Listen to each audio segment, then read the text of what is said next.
Hi Booktube, this is Kelly. Thank you so much for watching my channel, Books I'm Not Reading.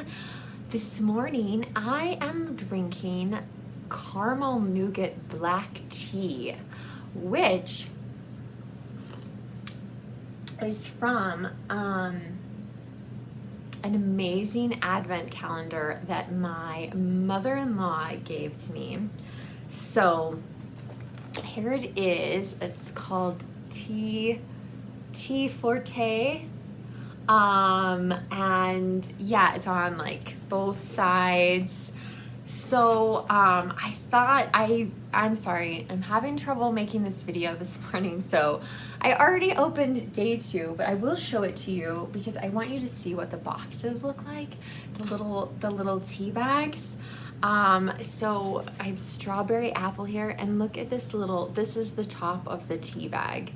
Like, they're in these like little triangle tea bags. They're so beautiful, so elegant, and I'm really excited. So the caramel nougat was a black tea, and so I was like, okay, I can we'll save the black teas for the weekends, just because it gets so cold in my office that if you drink something in just a mug, it won't be warm very long. There'll be a lot of trips to the microwave, put it that way.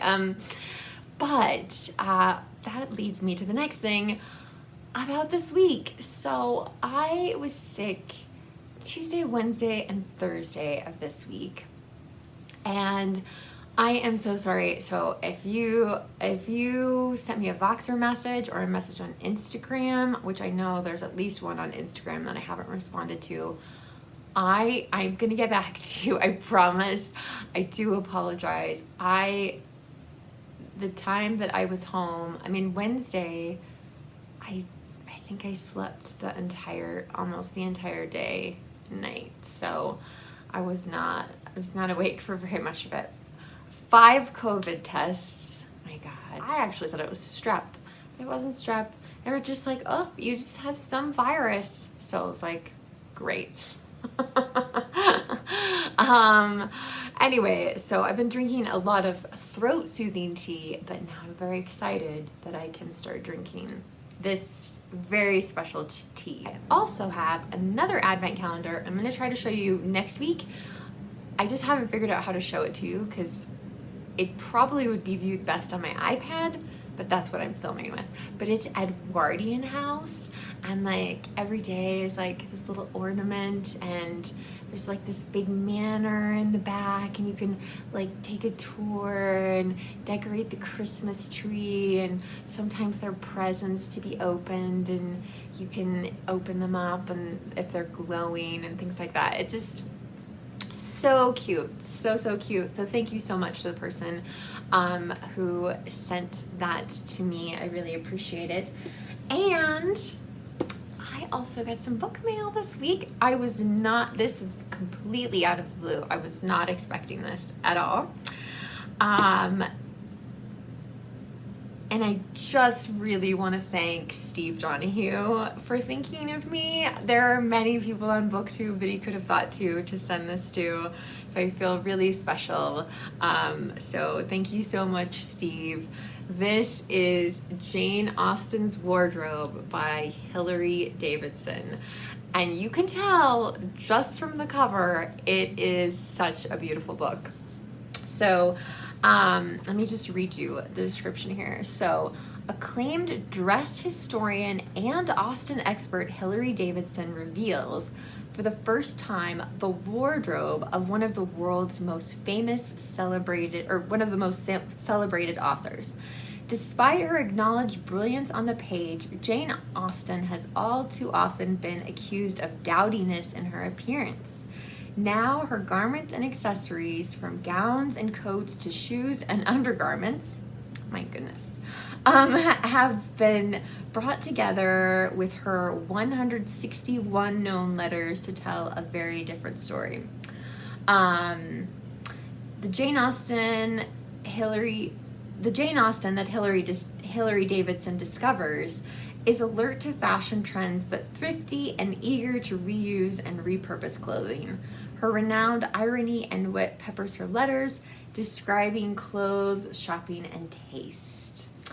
And the thing on the blurb on the cover says, "Open this book and as you might a chest of drawers to find anything but a dowdy spinster." And I will tell you, this book has so many beautiful illustrations of Regency clothing and painting.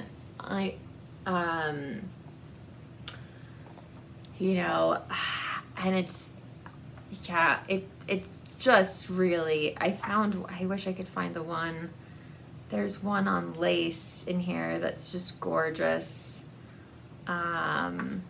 Oh yeah, a bonnet. Look at that. Look at that. Oh my gosh, it's just incredible. It's just a really incredible special book. And here's the lace one. Look at this. And this section is called Another Lace Cloak, but it even has like details of lace on there. I just think it's such a special book. So anyway, I was really, really excited about that. Oh my God, just even looking more like there's gloves. Anyway, so I am super excited about that. Thank you so much, Steve. What have I been reading? I finished Dead Lions by Mick Herron. This is the second book in the Slough House series. The first one is Slow Horses, which is the name of the Apple TV series. And I really struggled with this book for a while. Like, I thought the writing was kind of clunky at certain times. Like, I was like, oh, Mick Herron. Like, it's not, I will say, it's not as well written as the first book, Slow Horses. I have great hopes for the next one in the series, but yeah, so I had already seen Jason tells me to not call it a mini-series, it's a series. So I had already seen the Apple TV series that depicts this book. And I just want to say, for those of you who are reading, you're worried because like I've already watched the show, and I mean it's so good with cliffhangers, and it's just the kind of thing you want to binge watch. It's amazing. The books are pretty different. So I mean, honestly, like, there were times where I was like, what is gonna happen? I watched a TV series, like a multi-episode TV series of this, and yet, like, the ending of it, yeah, like, I had no idea what would happen. But he does something really clever in the book at the beginning, at the end, at the end. And I just thought, I don't know, I just had to give him props for that. I thought it was really, I don't want to give it away. Yeah, but it's very much a case of, sometimes you have to take a trap to find out, like, where it's going. So, anyway, yeah, so I still gave it 4 stars just because of the beginning and the ending. But, yeah, so if you're reading these, let me know. I'm really curious. So, of course, naturally, and the Real Tigers episodes have just started. Jason's family has already started watching them. They're freaking out. They're loving them. And I'm like, oh, my poor husband.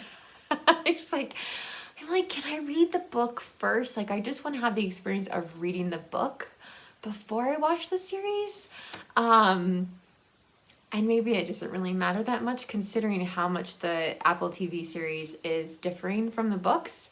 The books are still excellent, though. I really like the characters. I really like this idea of just, like, screw up spies and where they, what happens to them, and, like, where they end up and how they're not, I mean, they clearly are not really screw ups. Like they do have skills. Like they've just made some bad choices. But anyway, so Real Tigers, I'm gonna be starting that today. And then last night I started reading Demon Copperhead by Barbara Kingsolver. So this was one of 2 books to win the Pulitzer Prize this year. If you've been watching my channel for a while, you already know I read all the books that have won the Pulitzer Prize for fiction. This year there were 2. I have read 1, but I am determined I will finish this book, especially because so many people on Booktube, well, I've heard mixed things, and already having read the first chapter, I understand where some of those mixed feelings come from. Because it's supposed to be a takeoff, a spin-off on David Copperfield, which I love. I love David Copperfield. And Barbara Kingsolver is not Charles Dickens.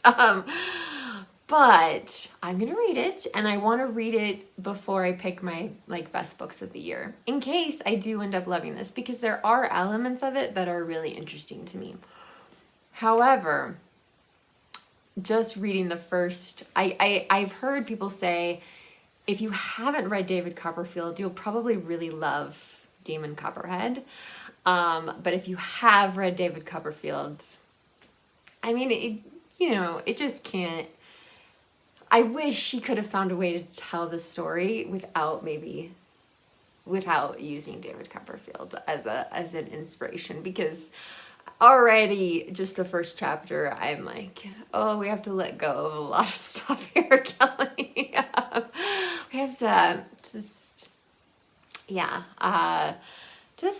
let go. And anyways, so let go of our ideas of David Copperfield, because this is not going to be that book. I did used to work in substance abuse, so I'm really curious about the opioid epidemic and how that plays into this book, which takes place in the Appalachian parts of America. So anyway, so I've started that. That is what I'm reading right now, and I don't know how long it's going to take me to read those. I do have some Christmas books that I want to get to. And so we'll see what happens. I would love to know how your week was. Have you been well? Did you have a strange virus that no one could diagnose? What are you reading? What are you watching? Let me know in the comment section. I do love hearing from you and engaging with you in the comment section. If for some reason you don't feel comfortable leaving a comment, you can always leave me an emoji or give this video a thumbs up. Down below you'll find the links to my Goodreads page, my Instagram account, which I am terrible at, I'll just be straight up, but it is another way you can send me a message, because I do check my messages on Instagram. And also my Ko-fi page, and I know Ko-fi is meant to be like a electronic tip jar.